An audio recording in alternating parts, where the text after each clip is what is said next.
আজকে আমরা সপ্তম শ্রেণীর এই অঙ্কটি সমাধান করব। আশা করি সবার ভালো লাগবে। তো অঙ্কে দেওয়া আছে কি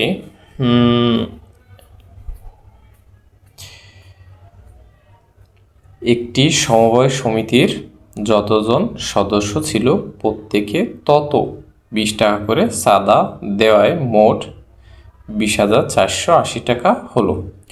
ওই সমিতির সদস্য সংখ্যা নির্ণয় করো। আমাদের বলছে ওই সমিতির সদস্য সংখ্যা নির্ণয় করতে। তাহলে কি বলবো? ধরি ওই সমিতির সদস্য সংখ্যা হলো কজন। তাহলে চাঁদার পরিমাণটা, মোট চাঁদার পরিমাণটা বের করতে হবে। তাহলে কি প্রশ্ন মতে দিয়ে আমরাই 20,480 টাকা দিয়ে অঙ্কটা করতে পারবো। তাহলে কি মোট আমাদের বের করতে হবে কি মোট চাঁদার পরিমাণ কত? 20 ক গুণ ক, অর্থাৎ কি 20 টাকা করে দেয়, আবার যতজন তত টাকা দেয়, এই কারণে 20 ক গুণ ক, মোট এই টাকা। তাহলে প্রশ্ন মতে কি মোট টাকা হলো কি 20,480, আর এখানে 20 ক গুণ ক। তাহলে প্রশ্ন মতে 20 ক গুণ ক সমান সমান 480। এখানে 20 ক গুণ ক না, 20 ক স্কোয়ার রাখলে ভালো হয়।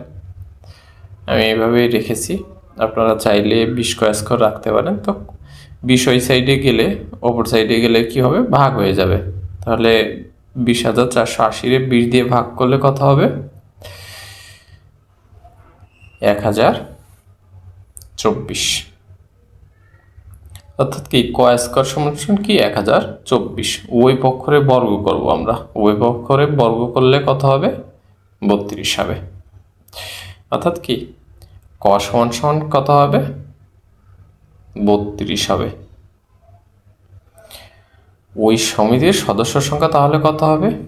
আমরা ধরেছিলাম সদস্য সংখ্যা 20, মানে কজন। তাহলে কি সমিতির সদস্য সংখ্যা হবে 32 জন। অর্থাৎ এই অঙ্কের উত্তর 32 জন। ধন্যবাদ সবাইকে। আমাদের এই চ্যানেলে একেবারে ষষ্ঠ শ্রেণী থেকে দশম শ্রেণী পর্যন্ত, এমনকি হায়ার ম্যাথের অঙ্কগুলো দেওয়া আছে প্লেলিস্ট আকারে। আপনারা চাইলে দেখতে পারেন, সাবস্ক্রাইব করে পাশে থাকতে পারেন। ধন্যবাদ সবাইকে।